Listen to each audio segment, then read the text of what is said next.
Betwabu, c'est Mama Scola. Au travers vidéo, nous avons vu la chanson que je vais te parler. Nous avons remarqué message à Boune que tu vas mettre la chanson que je pas de enfant de la prévu Mama Scola, bayanye, Buntu Babaïti, Mama Scola, nous me suis dit Mama Scola. J'ai un message à Boune. Filiale, nous sommes dans mon automne. À travers vidéo, mon temps Dieu te parle une réponse.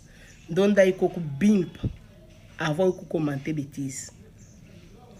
Ou du moins, je par exemple, le monde du bac. A du monde en tête décision que les gens mokage. Quand ou en tête décision au lèl, malabou ben mokage auto. Ce qui fait que moulou moudoua ou ben en 2015 ou lou les en 2025. A du monde en 2025, cela veut dire que ben depuis 2015. Donc, tant on se mouchale, moi tant on doit commission pour tant on doit que ba remplaçante web. Tant on doit que guérir ni blessure ni déception. Donc moi Jean-Pierre Bemba n'a pas menti, mais il n'a pas expliqué l'origine des fonds. Jean-Pierre Bemba n'était pas au gouvernement de Kabila. Moi, j'étais au gouvernement de Kabila.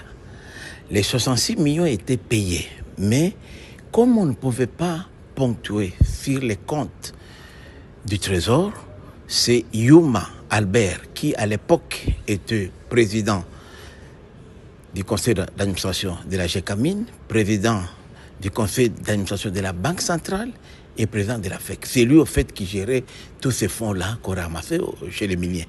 Vous savez très bien que les budgets tels que nous les présentions à l'époque ne reflétaient pas la réalité. Il y avait beaucoup de recettes qui échappaient au contrôle de l'État. Il y a des recettes qu'on percevait parallèlement. Je me rappelle même, Sami Badibanga est là, il était notre premier ministre. Je me rappelle quand on a été nommé, on n'avait pas assez de cash. On était ensemble au GLM. Le président Kabila, on était avec même John Numbi. Ils ont fait Néhémie Moulania, on a fait appel la nuit au président Yuma Albert pour amener 10 millions de dollars. C'était lui qui avait l'argent. Et c'est des cadres-là qu'on payait. Mais comment on payait? Quand l'argent était récolté, l'argent des miniers qu'on récupérait, puisque vous savez, il y avait beaucoup de contrats miniers qui n'étaient pas déclarés au CAMI, au gouvernement, c'est Yuma qui gérait ça. Alors, il fallait passer par une couverture. C'est comme ça que moi, je l'ai fait, puisque à l'époque, j'étais vice-ministre de l'énergie, et on utilisait Sinelac. En fait, Sinelac, c'est une entreprise